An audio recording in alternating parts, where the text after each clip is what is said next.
IPL ಹರಾಜು ಶುರುವಾದ ಮೊದಲ ದಿನ ಬಿಡ್ಡಿಂಗ್ನಲ್ಲಿ ಚರಿತ್ರೆಯೇ ಸೃಷ್ಟಿಯಾಗಿತ್ತು. ರಿಷಬ್ ಪಂತ್, ಶ್ರೇಯಸ್ ಅಯ್ಯರ್, ಹರ್ಷದೀಪ್ ಸಿಂಗ್ ಹೀಗೆ ಸ್ಟಾರ್ ಆಟಗಾರರೆಲ್ಲ ದಾಖಲೆಯ ಮೊತ್ತದಲ್ಲಿ ಸೇಲ್ ಆಗಿದ್ರು.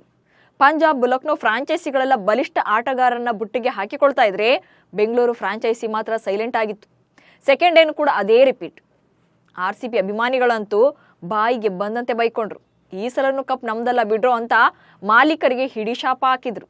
ಬಟ್ ಈಗ ಅದೇ ಫ್ಯಾನ್ಸ್ RCB ಅದು ಜಾಣ ನಡೆ ಅಂತ ಅಪ್ರಿಷಿಯೇಟ್ ಮಾಡ್ತಿದ್ದಾರೆ. ಯಾಕೆ ಅನ್ನೋದನ್ನೇ ಹೇಳ್ತೇನೆ. ನಾನು ಶಾಂತ. ನೀವು ಸುದ್ದಿಯಾನದ ಸಬ್ಸ್ಕ್ರೈಬರ್ ಆಗೋದಕ್ಕೆ ಮರಿಬೇಡಿ.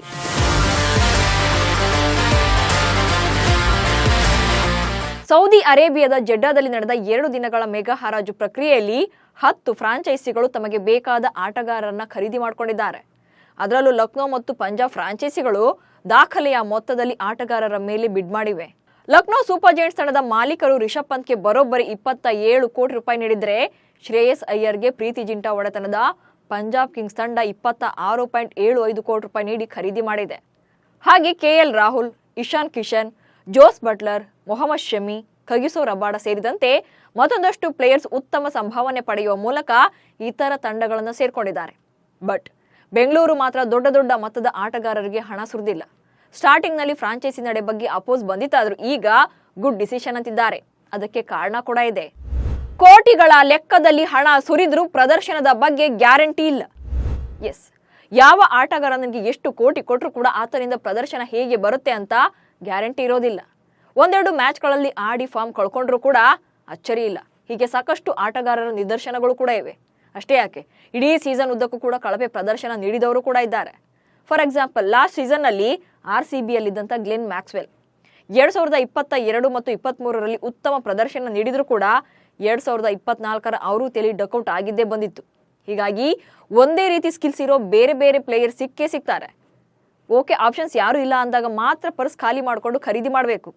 ಸುಮ್ಮನೆ ಎಕ್ಸೈಟ್ ಆಗಿ ಮನಸ್ಸಿಗೆ ಬಂದಷ್ಟು ಕೂಗೋದ್ರಲ್ಲಿ ಅರ್ಥ ಇಲ್ಲ ಅನ್ನೋದು ಈಗ ಕ್ರಿಕೆಟ್ ಎಕ್ಸ್ಪರ್ಟ್ಗಳ ವಾದ ಕೂಡ ಆಗಿದೆ.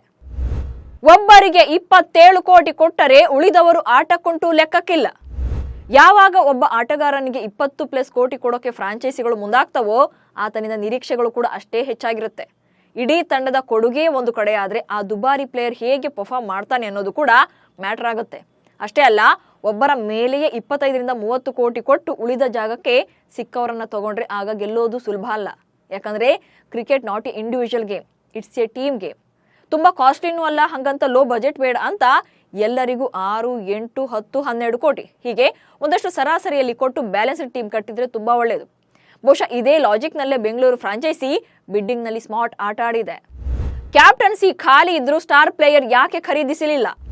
2024ರ IPL ಮುಗಿತಾ ಇದ್ದಂತೆಯೇ ಬೆಂಗಳೂರು ತಂಡ ಒಬ್ಬ ನಾಯಕನ ಹುಡುಕಾಟದಲ್ಲಿತ್ತು.